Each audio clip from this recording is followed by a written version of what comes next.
الحمد لله على إحسانه والشكر له على توفيقه وامتنانه وأشهد أن لا إله إلا الله وحده لا شريك له تعظيما لشانه وأشهد أن محمدا عبده ورسوله والداعي إلى رضوانه وسلم عليه وعلى آله وأصحابه وأزواجه وذرياته وأتباعه أما بعد فأعوذ بالله من الشيطان الرجيم بسم الله الرحمن الرحيم يا أيها الذين آمنوا اتقوا الله حق تقاته ولا تموتن إلا وأنتم مسلمون يا أيها الناس اتقوا ربكم الذي خلقكم من نفس واحدة وخلق منها زوجها وبث منهما رجالا كثيرا ونساء واتقوا الله الذي تساءلون به والأرحام إن الله كان عليكم رقيبا يا أيها الذين آمنوا اتقوا الله وقولوا قولا سديدا يصلح لكم أعمالكم ويغفر لكم ذنوبكم ومن يطع الله ورسوله فقد فاز فوزا عظيما وقال جل سبحانه أعوذ بالله من الشيطان الرجيم لقد من الله على المؤمنين إذ بعث فيهم رسولا من أنفسهم يتلو عليهم آياته ويزكيهم ويعلمهم الكتاب والحكمة وإن كانوا من قبل لفي ضلال مبين۔ تمام تعریفات اللہ وحدہ لا شریک کے لیے سزاوار ہیں، جس نے ہمیں اسلام، قرآن کریم اور توحید جیسی عظیم نعمتیں عطا فرمائی۔ ربنا لک الحمد حتی ترضی ولک الحمد اذا رضیت ولک الحمد بعد الرضا۔ بعد ازاں انگنت درود و سلام ہوں سید الاولین والآخرین، امام الانبیاء والاتقیاء والاولیاء والشہداء والصلحاء والمرسلین، محمد عربی محمد الرسول اللہ صلی اللہ علیہ وسلم کے لیے کہ آپ نے دین پہنچانے میں کسی طرح کی کوئی خیانت اور کوتاہی نہیں کی، پوری امانت داری اور دیانت داری کے ساتھ اللہ کا پیغام بندوں تک پہنچایا، اور بالعموم امر بالمعروف اور نہی عن المنکر کی ذمہ داری تمام افراد امت کو سونپ دی، اور بالخصوص یہ ذمہ داری اس امت کے علماء وارثین انبیاء کی ہے۔ یہ بات حق ہے کہ نبی محترم صلی اللہ علیہ وسلم کا وہ مقام و مرتبہ ہے کہ آپ کا نام آنے کے بعد بڑا بخیل ہے وہ شخص جو صلی اللہ علیہ وسلم بھی نہ کہہ سکے۔ اللہم صلی علی محمد وعلی آل محمد کما صلیت علی ابراہیم وعلى آل ابراہیم انک حمید مجید۔ اللہم بارک علی محمد وعلى آل محمد کما بارکت علی ابراہیم وعلى آل ابراہیم انک حمید مجید۔ تحمید و تسلیم اور حمد و صلات کے بعد اپنے موضوع سے متعلق کچھ باتیں آپ کے سامنے پیش کرنے سے پہلے میں ضلعی اور صوبائی جمعیت اہل حدیث ایم پی کے تمام چھوٹے بڑے ذمہ داران کا شکر گزار ہوں کہ کورونا جیسی وبا کے بعد دوبارہ جمعیت نے اپنے وہی نشاطات کا آغاز کیا، اور دنیا کے حالات، اس ملک کے حالات اب پہلے جیسے نہیں ہیں، حالات بالکل برعکس ہیں، بدل رہے ہیں، اس لیے مسلمانوں کی ذمہ داریاں بھی بڑھ رہی ہیں۔ ہمیں ایک زنجیر اور چین کی طرح، ایک ایسے ہار کی طرح جس میں موتیاں پروئی جاتی ہیں، جماعت سے مل کر رہنا ہے۔ ہر فرد کا جماعت میں کردار ہونا چاہیے۔ بہت ساری قومیں قربانیاں دے رہی ہیں، مگر ہمارے پاس ایسا کوئی ایجنڈا نہیں ہے خاص طور سے جس کے مطابق ہم عمل پیرا ہوں۔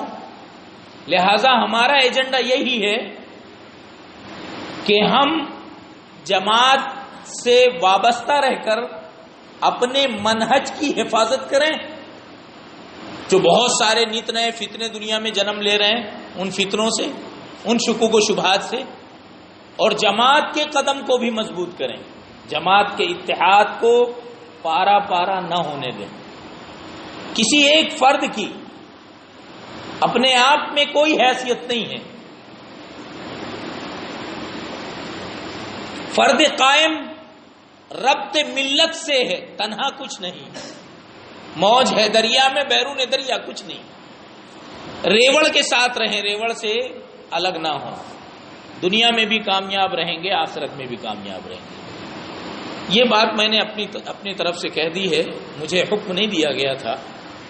میں شکریہ کے ساتھ ساتھ تمام چھوٹے بڑے افراد سے یہی کہوں گا کہ اب ہماری ذمہ داریاں پہلے کے مقابلے میں، دعوتی ذمہ داریاں، اصلاحی ذمہ داریاں، سماجی اور معاشرتی ذمہ داریاں، اپنی پرسنل ذمہ داریاں بہت بڑھ گئی ہیں. تو میں آپ سے یہ کہتا ہوں، یہ 7 دن کا دورہ ہے اور اس کے تمام مضامین ایک دوسرے سے مختلف ہیں، اور اس کی ابتدا تزکیہ نفس سے اسی لیے کی گئی ہے کہ جب ایک نفس، ایک فرد کی اصلاح ہوگی تو ایک خاندان کی اصلاح ہوگی، اور ایک خاندان کی اصلاح ہوگی تو قبائل کی اصلاح ہوگی، اور اس طرح سے پوری امت کی اصلاح ہوگی. تو ہم اور آپ کو فکر مند ہونا چاہیے اور کوشش یہ کرنی چاہیے کہ ان تمام پروگرام میں ہم اپنی شرکت کو لازمی کریں. اپنے بہت سارے کام ہو سکتے ہیں، ضروری ہوں، مگر کچھ دنوں کے لیے اپنے کام کو کنارے کر کے دعوتی اور ملت کی فکر لے کر ہمیں ان سارے پروگراموں میں، جن کے بہت ہی اہم اور بنیادی موضوعات ہیں، ان میں شریک ہونا چاہیے اور اپنی پوری زندگی صبح سے شام تک داعیانہ زندگی گزارنا چاہیے. سب کوشش کریں گے انشاءاللہ، جماعت سے مل کر رہیں گے انشاءاللہ. آپ دین کا جو بھی پروگرام کہیں بھی ہو، کسی کا بھی ہو، ہمارا تو یہ عقیدہ اور ایمان ہے کہ جو لوگ منہج سلف پر سے وابستہ ہیں، علم اور تعلیم و تعلم سے جن کی وابستگی ہے، وہ چاہے عمر میں کتنے بھی کم ہوں، زیادہ ہوں، تعلیم میں پیچھے ہوں یا آگے ہوں، انشاءاللہ وہ عقیدے کے خلاف دعوت و تبلیغ نہیں کریں گے. ہماری یہی امید ہے اور حسن ظن. تو ہمیں ایسے تمام پروگراموں کو کامیاب کرنا چاہیے. میں بڑے اختصار کے ساتھ اپنے اس موضوع کے متعلق کچھ باتیں آپ کے گوش گزار کروں گا. تزکیہ نفس ہم بارہا سنتے رہتے ہیں. تزکیہ نفس اصل اگر دیکھا جائے تو جتنی کتابیں دنیا میں نازل کی گئی ہیں اور جتنے انبیاء و رسول آئے ہیں، سارے انبیاء و رسول کی بعثت اور ساری نازل ہونے والی کتابوں کا مقصد انسانیت کی ہدایت ہے، اور ان کے اندر سے گناہ کا مادہ نکال کر ان کو تقوی اور ورع فراہم کرنا ہے. ساری دنیا کو اللہ نے خیر اور شر سے بھر دیا ہے. ایسے ہی دنیا کو اللہ نے بنایا ہے. وَنَبْلُوكُمْ بِالشَّرِّ وَالْخَيْرِ فِتْنَةً، اور اللہ نے فرمایا خیر اور شر کے دونوں کے ذریعے ہم تمہیں آزمائیں گے. یہاں خیر ہے تو شر بھی ہے، یہاں شرک ہے توحید بھی ہے، یہاں اگر سنت ہے تو بدعت بھی ہے، یہاں ساری چیزیں موجود ہیں. تقوی اگر آپ تلاش کرنے جائیں گے تو کسی دکان پر ملے گا نہیں، کہیں پر تقسیم ہوگا نہیں، بلکہ اپنے اندر وہ مادہ پیدا کرنا پڑے گا اور گناہ کے مادے کو اپنے نفس سے نکال باہر کرنا پڑے گا. اللہ رب العالمین نے اپنے نبی علیہ الصلوۃ والسلام آخر الزمان محمد الرسول اللہ صلی اللہ علیہ وسلم کی بعثت کا مقصد بیان کیا اور فرمایا لقد من اللہ علی المؤمنین. اللہ نے قرآن نازل کیا، اللہ نے سارے نبیوں کو مبعوث فرمایا، بے شمار نعمتیں ہم پر کی، مگر کہیں بھی اللہ نے اپنی نعمتوں کو بطور احسان بیان نہیں کیا. لیکن یہاں اللہ نے کہا لقد من اللہ علی المؤمنین، اللہ کا یہ مومنوں پر احسان رہا. کیا؟ اذ بعث اللہ فیہم رسولا من انفسہم، کہ اس نے ایک میسنجر، ایک پیغمبر انہی انسانوں میں سے بھیجا. کیوں؟ کیا مشن دے کر بھیجا؟ یتلو علیہم آیاتی ویزکیہم، وہ اس کی آیتیں پڑھ کر ان کو سناتے اور ان کا تزکیہ کرتے، وَيُعَلِّمُهُمُ الْكِتَابَ وَالْحِكْمَةَ، اور انہیں کتاب اور حکمت کی باتیں سکھاتے، وَإِنْ كَانُوا مِنْ قَبْلُ لَفِي ضَلَالٍ مُبِينٍ۔ حقیقت یہ ہے کہ اللہ رب العالمین کے اس آخری پیغمبر کے نزول سے پہلے، آخری پیغمبر کی بعثت اور آخری کتاب کے نزول سے پہلے یہ سارے انسان کھلی ہوئی گمراہی میں تھے۔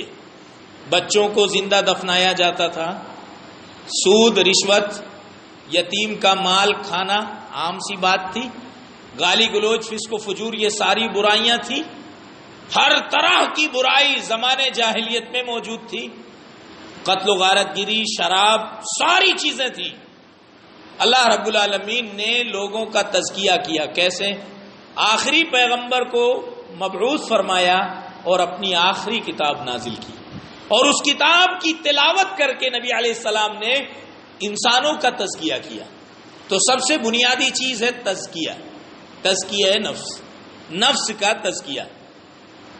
آپ انشاءاللہ آج کے بعد بھولیں گے نہیں، آپ اس ترکیب کو سمجھ لیں، پہلے اس میں ہے لفظ تزکیہ، پھر ہے نفس، اس لیے تزکیہ کو سمجھ لیں۔ تزکیہ کسے کہتے ہیں؟ جو عربی زبان جاننے والے ہیں وہ جانتے ہیں، تعرف الاشیاء باضدادها، چیزوں کی صحیح معرفت ان کی اپوزٹ چیزوں سے ہوتی ہے۔ یعنی اگر آپ کو رات کی تاریکی سے پالا پڑا ہے تو ہی آپ دن کے اجالے کی اہمیت سمجھ سکتے ہیں۔ بالکل اسی طرح سے جب تک کہ آپ تزکیہ کا اپوزٹ ورڈ جو ہے، تزکیہ کا جو ضد ہے، اس کو نہیں سمجھ لیتے، آپ کو تزکیہ سمجھ میں نہیں آئے گا۔ اور دنیا کی ہر تعبیر کا یہی عالم ہے۔ تو تزکیہ کی ضد کیا ہے؟ تزکیہ کا ضد ہے تدسیہ۔ تدسیہ، تدسیہ کیا ہے؟ تدسیہ کہتے ہیں کسی چیز کو لوگوں کی نظر بچا کر جلدی سے زمین میں چھپا دینا، زیر زمین چھپا کر زمین برابر کر دینا، یہ تدسیہ ہے۔ شیخ ابن کثیر رحمہ اللہ فرماتے ہیں۔ آئیے میں اس کی ایک مثال عرض کر دوں۔ اللہ رب العالمین نے فرمایا وَإِذَا بُشِّرَ أَحَدُهُم بِالْأُنثَىٰ ظَلَّ وَجْهُهُ مُسْوَدًّا وَهُوَ كَظِيمٌ يَتَوَارَىٰ مِنَ الْقَوْمِ مِنْ سُوءِ مَا بُشِّرَ بِهِ أَيُمْسِكُهُ عَلَىٰ هُونٍ أَمْ يَدُسُّهُ فِي التُّرَابِ أَلَا سَاءَ مَا يَحْكُمُونَ۔ اللہ نے فرمایا جب بھی زمانے جاہلیت، لوگوں کا تزکیہ ہونے سے پہلے کی بات، دیکھیے تزکیے سے پہلے کا معاشرہ کیسا تھا۔ جب بھی ان میں سے کسی کو خوشخبری سنائی جاتی، کس کی؟ کہ تیرے گھر لڑکی پیدا ہوئی ہے، خوشخبری ہے، اولاد کا ہونا، لڑکی ہو یا لڑکا، خوشخبری ہے۔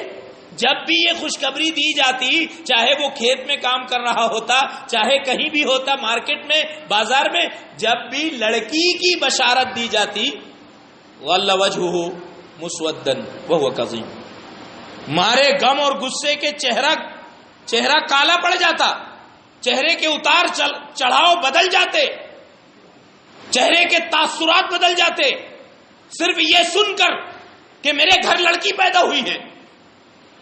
يَتَوَارَىٰ مِنَ الْقَوْمِ مِنْ سُوءِ مَا بُشِّرَ بِهِ، وہ لوگوں سے چھپا پھرتا۔ کیوں؟ لڑکی کا باپ، بڑے عار کی بات تھی کہ یہ فلاں لڑکی کا باپ ہے، لوگوں سے چھپا پھرتا، سامنا نہیں کرتا۔ يَتَوَارَىٰ مِنَ الْقَوْمِ مِنْ سُوءِ مَا بُشِّرَ بِهِ، یہ کون سی خوشخبری دے دی گئی؟ أَيُمْسِكُهُ عَلَىٰ هُونٍ أَمْ يَدُسُّهُ فِي التُّرَابِ، وہ سوچتا رہتا اس ذلت کو باقی رکھوں یا اسے میں زمین میں چھپا دوں جیسے اور لوگ چھپاتے ہیں۔ ام یدسہ فی التراب، یا اس کو زمین میں چھپا دے۔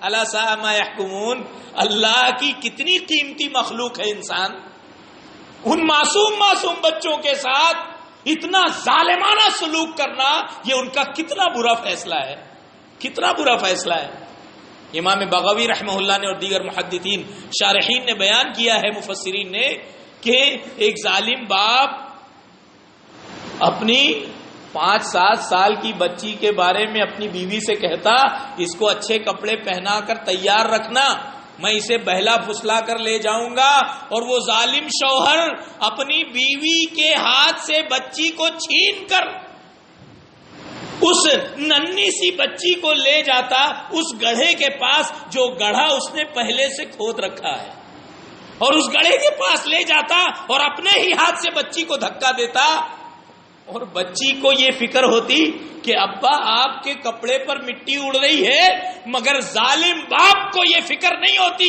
کہ تیری جان جا رہی ہے، اپنے ہی ہاتھ سے اس کو گڑھے میں دھکیل کر مٹی سے موند دیتا اور زمین برابر کر دیتا، اور ایسا سمجھتا کہ ایک بوجھ ہلکا ہو گیا۔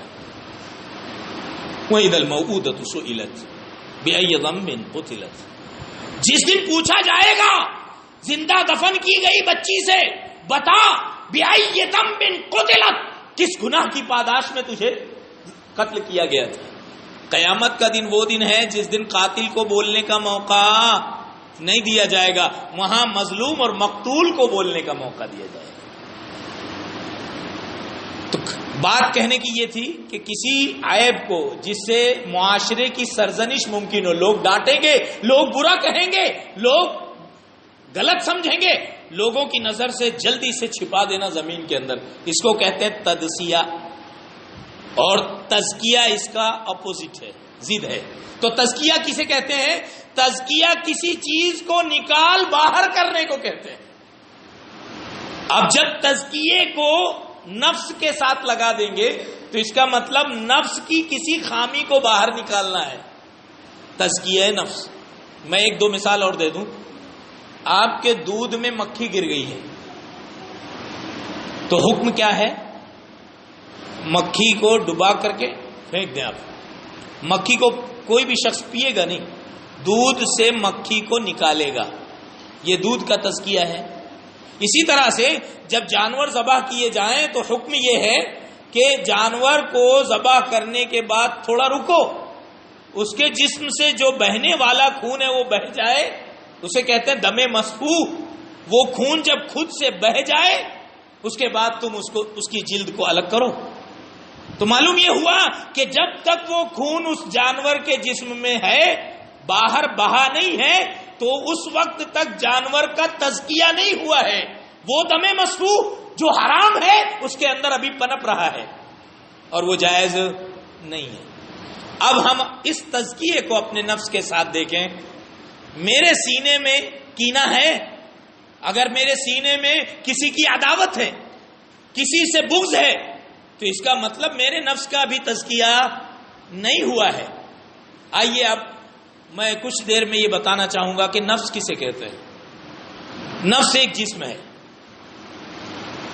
ایک پنجرا ہے، پنجرے کے اندر، یہ ہمارا سینہ پنجرا ہی ہے، ایک پنجرا ہے، اس میں اللہ رب العالمین نے روح پھونک دی ہے، اور اس پنجرے کے بیچ میں ایک چراغ جل رہا ہے، اور اسی چراغ کا نام ہے دل۔ اور نبی محترم صلی اللہ علیہ وسلم نے فرمایا الا ان فی الجسد مضغہ اذا صلحت صلح الجسد كله واذا فسدت فسد الجسد كله الا وهي القلب۔ سنو، پورے جسم میں گوشت کا ایک ٹکڑا ہے، اگر وہ صحیح رہا تو پورا جسم صحیح رہے گا، وہ ٹکڑا اگر بگڑ گیا تو پورا جسم بگڑ جائے گا۔ خون کو پوری باڈی میں پمپ کرنے کی صلاحیت ہارٹ کے پاس، دل کے پاس ہے۔ دل پوری باڈی کو خون پمپ کرتا ہے، یہ انجن جاری رہتا ہے، پوری باڈی کو خون ملتا رہتا ہے، سپلائی کرتا ہے۔ اب میں آپ سے پوچھتا ہوں، اسی دل میں نفاق ہے تو پوری باڈی کو کیا ملے گا؟ نفاق ملے گا۔ دل میں اگر نفاق ہے تو آنکھیں منافق ہوں گی، دل میں اگر نفاق ہے تو ہاتھوں سے نفاق بھری حرکتیں ہوں گی، دل میں اگر الحاد ہے تو الحاد جیسے کام ہوں گے، دل میں اگر بغض ہے تو بغض اور عداوت جیسے کام ہوں گے، دل میں اگر اخلاص اور خشیت ہے تو اعضاء سے ویسے ہی کام ہوں گے۔ اسی لیے دل کی حفاظت پورے نفس کی حفاظت ہے۔ جس کا دل بگڑ گیا اس کا کچھ بھی صحیح بچا نہیں۔ زبان سے کہہ بھی دیا لا الہ تو کیا حاصل، دل و نگاہ مسلمان نہیں تو کچھ بھی نہیں۔ ہمارے پاس لائبریریاں ہیں، ہمارے پاس کتابیں ہیں، ہمارے ہر گھر میں اللہ کی کتاب قرآن کریم رکھی ہے، ہمارے پاس تزکیے کے تمام اسباب و وسائل ہیں، مگر ہم اپنے چراغ کو روشن نہیں کر رہے ہیں. یہ ہماری محرومی ہے، یہ ہماری محرومی ہے. تو ہم اپنے اس چراغ کو روشن کریں. یہاں جو ہوگا وہی دوسرے اعضاء کے پاس پہنچے گا. بہت ساری اور باتیں تھی، کسی موقع سے تفصیلی بات ہوگی. میں عرض کروں گا کہ نفس کسے کہتے ہیں؟ ایک جسم اللہ نے بنایا ہے اور اس کا ایک چراغ انجن بنایا ہے. اب نفس کے اندر تنفس کی صلاحیت ہے، وہ آکسیجن کو انہیل اور کاربن ڈائی آکسائڈ کو ایکسہیل کرتا ہے، باہر پھینکتا ہے. اچھی ہوا، صاف و شفاف آکسیجن اندر لیتا ہے اور خراب مادے باہر پھینکتا ہے. یہ اللہ کا کتنا بہترین نظام ہے. جس بھی جسد کے ساتھ یہ نظام تنفس جاری ہے وہ نفس ہے، وہ نفس ہے. اب ہمیں اپنے نفس کی اصلاح کرنی ہے، اس کی گندگی کو نکال باہر پھینکنا ہے، اور اس کے بہت سارے ذرائع اللہ نے رکھے ہیں. اسی کا نام تزکیہ نفس ہے. اس کے کئی ذرائع ہیں اور نفس کی 3 حالتیں ہیں. نفس کی 3 حالتیں ہم بار بار سنتے ہیں. ایک نفس مطمئنہ ہے. نفس مطمئنہ جس کے پاس غالب ہوگا وہ ہمیشہ نیکی کی طرف بڑھے گا، اس کا راستہ ہمیشہ پازیٹو رہے گا، اچھے کام کرنے کی کوشش کرے گا، قربانیاں دے گا، نماز کی پابندی کرے گا. اذان ہونے کے بعد اس کا دل مسجد میں نہیں رہے گا، اس کا دل مسجد میں اٹکا رہے گا. اذان ہو گئی ہے، مجھے نماز جانا ہے. کیوں؟ اس لیے کہ اس کے پاس نفس مطمئنہ ہے، انبیاء کرام جیسا نفس ہے. نفس کی جو نگیٹو حالت ہے وہ نفس امارہ ہے. نفس امارہ یعنی وہ نفس کی وہ حالت جو برائی کا حکم دے، شہوتوں کی طرف لے جائے، گندے کام کی طرف لے جائے، یا ظالمانہ رویے کی طرف لے جائے. دیکھیے میں آپ کو 1-2 مثال عرض کر دوں. آدم علیہ السلام کے 2 بیٹے تھے، حابیل اور قابیل. تفصیل ہم جانتے ہیں. قابیل نے حابیل کو قتل کر دیا. آدم علیہ السلام کی بات بھی ٹھکرا دی، اللہ کا حکم بھی ٹھکرا دیا. کیوں؟ اللہ نے فرمایا فَطَوَّعَتْ لَهُ نَفْسُهُ قَتْلَ أَخِيهِ فَقَتَلَهُ. اس کے نفس نے اس کو آمادہ کیا کہ اپنے بھائی کا مرڈر کر دے. فَقَتَلَهُ، تو اس نے مار دیا، جان لے لی. روئے زمین کا پہلا مرڈر تھا، پہلی جان لی گئی تھی. رسول اکرم صلی اللہ علیہ وسلم نے فرمایا ما من نفس تقتل ظلما الا كان على ابن آدم الاول كفل من دمها لانه اول من سن القتل. روئے زمین پر جب بھی کوئی قتل ہوگا تو اس کا ایک حصہ گناہ قابیل کو ضرور ملے گا، اس لیے کہ اس نے دنیا میں قتل کے دستور کا آغاز کیا، قتل کی روایت کی شروعات کی. جو بھی کسی ایسے کام کا آغاز کرے گا جو اللہ کو پسند نہیں ہے، اللہ کی شریعت سے نہیں ہے، اس کے خود ساختہ اصولوں سے ہے، اس کی خود ساختہ رائے ہے، اور وہ دین کے نام پر جاری کر دے گا یا کوئی ایسی ظالمانہ حرکت کرے گا، جب تک وہ سلسلہ دنیا میں جاری رہے گا اس کو اس کا ایک گناہ ملتا رہے گا. اس لیے کہ برائی کا آغاز اس نے کیا ہے. تو میں یہ کہنا چاہتا تھا یہاں پر کہ نفس جب ابھارتا ہے برائی پر تو انسان کی جان بھی لے لیتا ہے. کہاں تک لے جاتا ہے نفس؟ دیکھیے تو 2 نفس ہے، ایک پازیٹو مثبت باتوں کا حکم کرتا ہے، ایک نفس کی ایک حالت ہے جو انسان کو بری اور نگیٹو باتوں کا حکم دیتی ہے. اب شروع سے جب سے بچہ شعور پکڑتا ہے یہ دونوں نفس کا جھگڑا جاری رہتا ہے، کبھی یہ غالب کبھی یہ غالب، کبھی یہ غالب کبھی یہ غالب. جب یہ نفس غالب ہوتا ہے تو آدمی فرائض کے ساتھ سنت اور نوافل بھی پڑھنے لگتا ہے، اور جب یہ نفس غالب آ جاتا ہے فرائض بھی چھوڑ دیتا ہے، سنت اور نفل تو دور. یہی کہتے ہیں ایمان کی کمی بیشی. ہم جائزہ لیں کہ سال کے 12 مہینے اپنے نفس کا محاسبہ کریں، ہم پر کس نفس کی کس حالت کا غلبہ رہتا ہے۔ اگر ہمیں ایسا لگتا ہے زیادہ تر مہینے، زیادہ تر ہفتے اور زیادہ تر ایام ہم پر شیطان کے باتوں کا غلبہ رہتا ہے، تو ہم سمجھ جائیں کہ ہمارے سروں میں شیطان نے گھونسلہ بنا لیا ہے۔ کیوں؟ میں نہیں کہتا، کسی مفتی کا فتویٰ نہیں ہے، خود اللہ نے کہا وَمَن يَعْشُ عَن ذِكْرِ الرَّحْمَنِ نُقَيِّضْ لَهُ شَيْطَانًا فَهُوَ لَهُ قَرِينٌ، جو رحمان کے ذکر سے دور رہ کر زندگی گزارے گا تو ہم اس پر ایک شیطان مسلط کر دیں گے، ہمیشہ اس کے ساتھ لگا رہے گا۔ تو نفس کی جو بری صفت ہے وہ امارہ ہے، برائی کی طرف لے جانے والی۔ ان دونوں نفسوں کے درمیان ایک حالت ہے جو اللہ کی طرف سے ایک بڑا انعام ہے، اور اسے ہم کہتے ہیں نفس لوامہ۔ یہ اللہ کی ایسی نعمت ہے کہ جس کو مل جائے اس کے بارے میں یقین ہو جاتا ہے کہ اس کا انجام برا نہیں ہوگا۔ یہ نفس لوامہ کیا ہے؟ غلطی تو ہر انسان سے ہوگی اس لیے کہ وہ انسان ہے۔ امام احمد بن حنبل رحمہ اللہ نے حضرت انس بن مالک رضی اللہ عنہ سے ایک روایت نقل کی، اور بھی تفسیری کتابوں میں ہے، تفاصیل میں، کہ آدم علیہ السلام کو جب اللہ نے بنایا مٹی کا اسٹیچو، تو اللہ نے روح پھونکنے سے پہلے روک کر رکھا جب تک اللہ کی مرضی تھی۔ اس دوران ابلیس یہاں آتا تھا اسٹیچو کے پاس اور جھانک کر دیکھتا تھا اندر۔ بعض روایات ہیں کہ منہ کے راستے سے جا کے پیخانے کے راستے سے نکلتا تھا، کبھی وہ بالعکس اس کے الٹا کرتا تھا، اندر جاتا باہر آتا، ٹھوکر مارتا۔ ہاں اسے یہ اس کی فضیلت ہے مجھ پر، اسے تو اپنے نفس پر قابو نہیں ہے، یہ تو کھوکھلا ہے، اسے تو اپنے آپ پر قابو نہیں ہے۔ تو اللہ نے ہمارا نفس بنایا تھا، مگر اس نفس کے اندر ثبات قدمی، عزم حوصلہ، استقامت، اور اس نفس کے اندر کی خامیوں کو نکال باہر پھینکنے کے لیے اللہ نے آسمان سے ہدایات عطا فرمائی، نبیوں کو بھیجا اور کہا اما شاکرن و اما کفورا۔ بنایا تو ہم نے تھا انسان کو، مگر راستے ہم نے بتا دیے۔ یہ راستہ جاتا ہے جنت میں، نبیوں کا راستہ، اور یہ راستہ شیاطین کا اور فرائنا کا ہے، یہ جہنم کی طرف جاتا ہے۔ اب ہمیں چوز کرنا ہے، ہمیں سلیکٹ کرنا ہے کون سے راستے پر ہم چلیں گے۔ اور یہ صرف مسجد لائبریری کی حد تک نہیں ہے، بلکہ ہمیں زندگی کے ہر موڑ پر، سماج کے ہر سیکٹر میں یہ فیصلہ کرنا ہے، مارکیٹ میں ہو یا کہیں بھی ہو، ہمیں یہ دیکھنا ہے کہ ہم دو راستوں میں سے کس راستے پر عمل کر رہے ہیں، چاہے وہ ہمارا کاروبار ہو، چاہے کچھ بھی ہو۔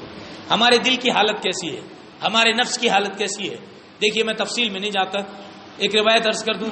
امام بخاری رحمہ اللہ نے انس بن مالک رضی اللہ عنہ سے روایت نقل کی ہے، حضرت ابو بکر صدیق رضی اللہ عنہ کا ایک مکاتب غلام تھا جس سے اگریمنٹ ہوا تھا اتنی رقم دے دوں گا تو میں آزاد ہو جاؤں گا۔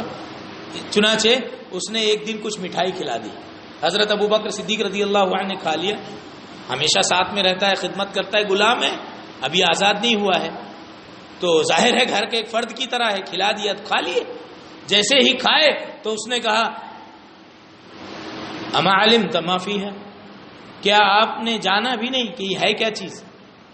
تکہنت فی الجاہلیہ وما احسن الکہانۃ الا انی خدعتہ، زمانہ جاہلیت میں کاہن ہوا کرتا تھا، ٹونے ٹٹ کے جادو ٹونا کر کے میں دوسروں سے پیسے ہٹ لیتا تھا، اسی زمانے کی کچھ رقم باقی تھی جو ابھی ملی ہے، اسی سے میں نے آپ کو مٹھائی کھلائی ہے، ہدیہ ملا ہے۔ فوراً حضرت ابو بکر صدیق رضی اللہ عنہ نے انگلی اپنی حلق میں داخل کی اور عمدن طے کر دی اور کہا یہ دیکھ تیرا مال باہر آ گیا۔ سمعت رسول اللہ صلی اللہ علیہ وسلم یقول، میں نے رسول اللہ صلی اللہ علیہ وسلم کو فرماتے ہوئے سنا ہے لا يدخل الجنت جسد غذی بالحرام او اکل من سحت، وہ انسانی جسم کا ڈھانچہ جنت میں جا ہی نہیں سکتا جس میں حرام مال گیا ہے یا حرام سے اس کی پرورش ہوئی ہے۔ یہ ہے نفس کا تزکیہ۔ شریعت کا حکم آ گیا، آنکھیں اشکبار ہو گئی۔ انما المؤمنون الذین اذا ذکر اللہ، باتوں سے اگر آپ کو کچھ احساس ہو رہا ہے تو یقین مانیے آپ کے اندر ابھی ایمان باقی ہے، اور اس کو غنیمت جانیے۔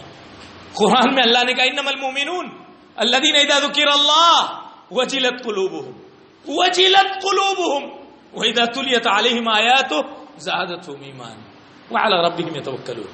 مومنوں کی پہچان انسانی معاشرے میں یہ ہے، مومن وہ لوگ ہیں جب اللہ کا ذکر کیا جائے وجلت قلوبهم تو ان کے دل دہلنے لگ جاتے، ڈر جاتے ہیں. اذا ذکر اللہ وجلت قلوبهم واذا تليت عليهم آیاتہ زادتهم ایمانا.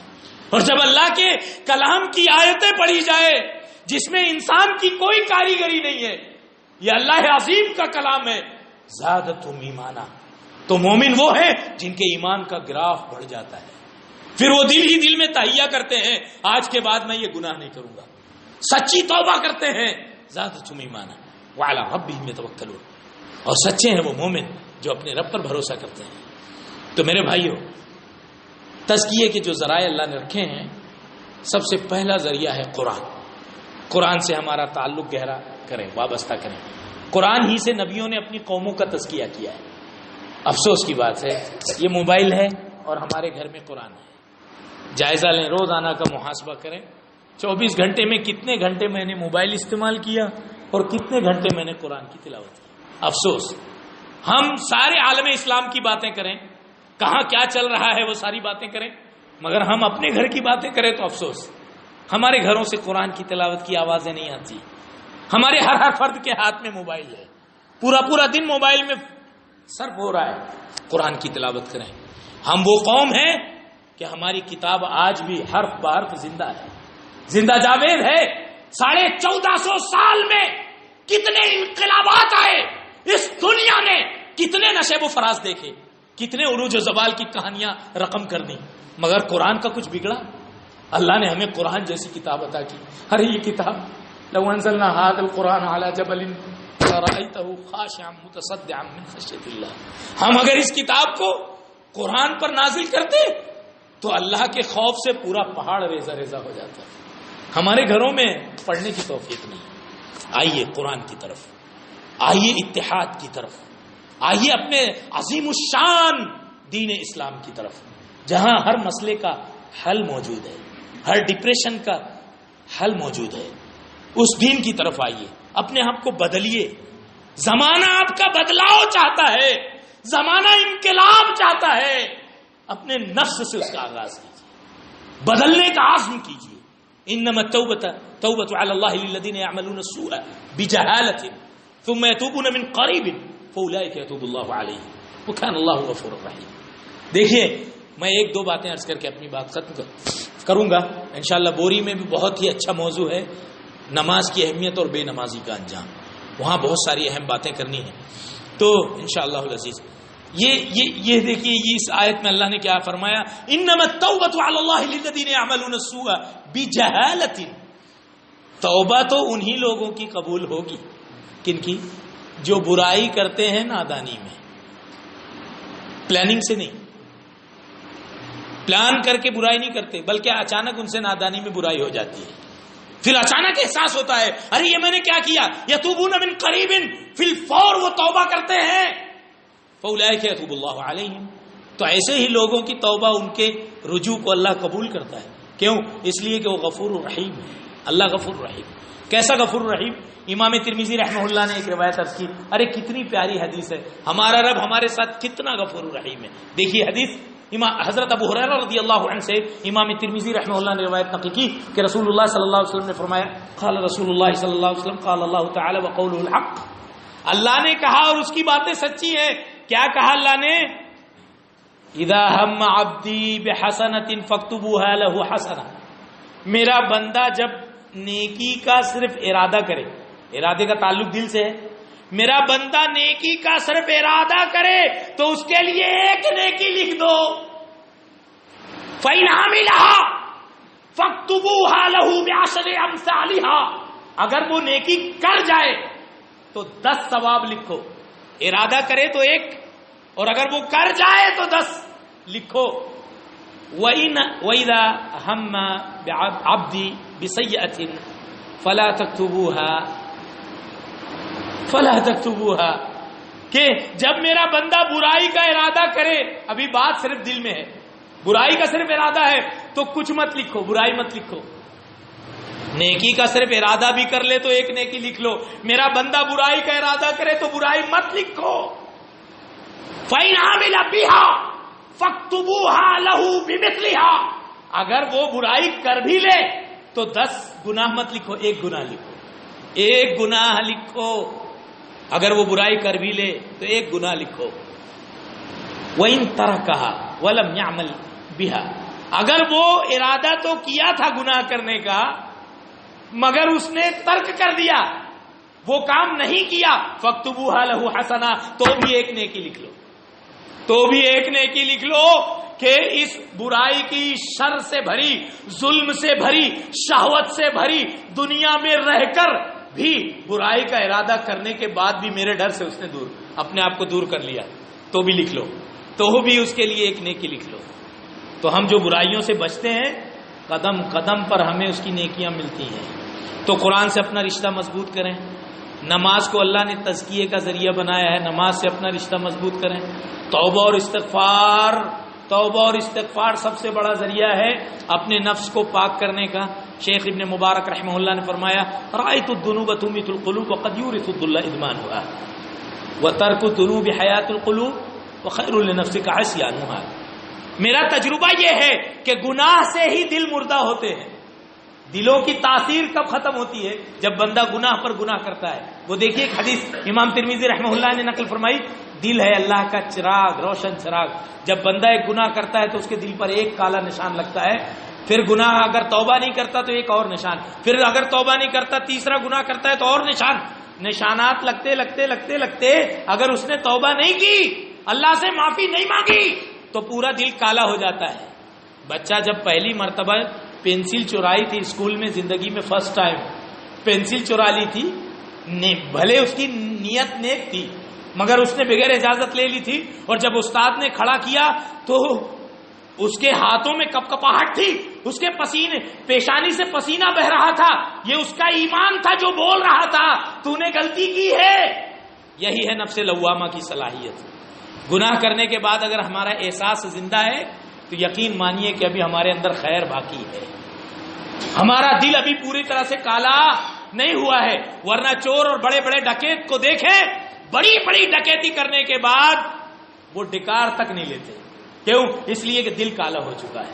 تو ہمارے اس روشن دل کو غنیمت جانیں، اپنے نفس کا محاسبہ کریں، اللہ کے سامنے بیٹھیں، تنہائی میں مراقبہ کریں، اللہ کا ذکر کریں، اپنا جائزہ لیں، قبر کی تاریکی کو یاد کریں، میدان محشر کو یاد کریں. تو اندازہ ہوگا کہ اللہ نے ہمیں کیا کیا نعمتیں دی ہے اور ہم نے کیسے کیسے اس کی ناقدری کی ہے. نماز سب سے بہترین ذریعہ ہے تزکیہ نفس کا. نماز کی پابندی کریں. نماز کے علاوہ روزہ ہے. دیکھیے ابھی یہ روزہ نفلی روزہ، امام مسلم رحمہ اللہ نے ابو قتادہ انصاری رضی اللہ عنہ سے روایت نقل کی کہ رسول اکرم صلی اللہ علیہ وسلم نے فرمایا احتسب علی اللہ ان یکفر السنۃ الماضیہ. مجھے اللہ کی ذات سے یقین ہے کہ یہ عاشورہ کا روزہ ایک پورے سال بھر، جو سال گزشتہ ہے، پورے سال گزشتہ کے گناہ صغیرہ کا کفارہ ہے. ایک روزہ یعنی یہ 2 روزے پورے سال کے صغیرہ گناہوں کا کفارہ ہے. تو بڑی بات ہے. روزہ بھی گناہوں کا کفارہ ہے. حج عمرہ اللہ نے استطاعت دی ہے تو ضرور کریں. اللہ کا گھر دیکھیں، مشاعر حرام کی تعظیم کریں، ان کے جا کر دیدار کریں، زیارت کریں، دلوں میں نرمی پیدا ہوگی. من حج فلم يرفث ولم يفسق رجع من ذنوبه كيوم ولدته امه. حج کیا کسی نے، کوئی شہوت کا کام نہیں کیا، کوئی فسق و فجور کا کام نہیں کیا، تو ایسے واپس آیا جیسے اس کی ماں نے اس کو جنم دیا. وضو کرنے کی کتنی فضیلت ہے. من توضأ فأحسن الوضوء ثم أتى إلى المسجد لا يريد إلا الصلاة فلم يخطو خطوة إلا رفعه الله بها درجة وحط عنه بها من خطيئة.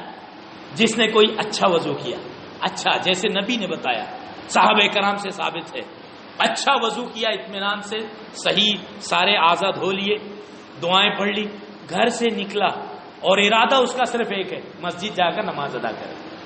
لا یرید الا الصلاۃ، صرف مسجد نماز کے لیے جا رہا ہے وضو کر کے. لم یخطو خطوہ، ایک ہر قدم جو چلے گا، ہر قدم جو اٹھائے گا اور اس کی گاڑی کا ٹائر جتنی بار گھومے گا، الا رفعہ اللہ بہا درجہ، ہر قدم کے عوض اللہ اس کے ایک درجہ بلند کرے گا اور اس کے ایک گناہ کو مٹائے گا. وضو میں بھی خیر و برکت، گناہوں کا کفارہ، نماز میں بھی گناہوں کا کفارہ، روزے کو بھی اللہ نے تقوی کے حصول کا ذریعہ بنا دیا، اور حج کے بارے میں بھی گارنٹی دے دی۔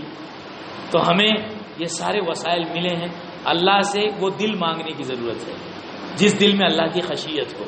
بار بار دعائیں کریں، نبی صلی اللہ علیہ وسلم بارہا دعا کرتے تھے، ایک دن میں 70-100 بار استغفار کرتے اور دعا کرتے، یا مقلب القلوب ثبت قلبی علی دینک، یا مصرف القلوب صرف قلبی الی طاعتک، ربنا لا تزغ قلوبنا بعد اذ هديتنا وهب لنا من لدنك رحمة انك انت الوهاب یا رب العالمین، آمین۔ واخر دعوانا ان الحمد للہ۔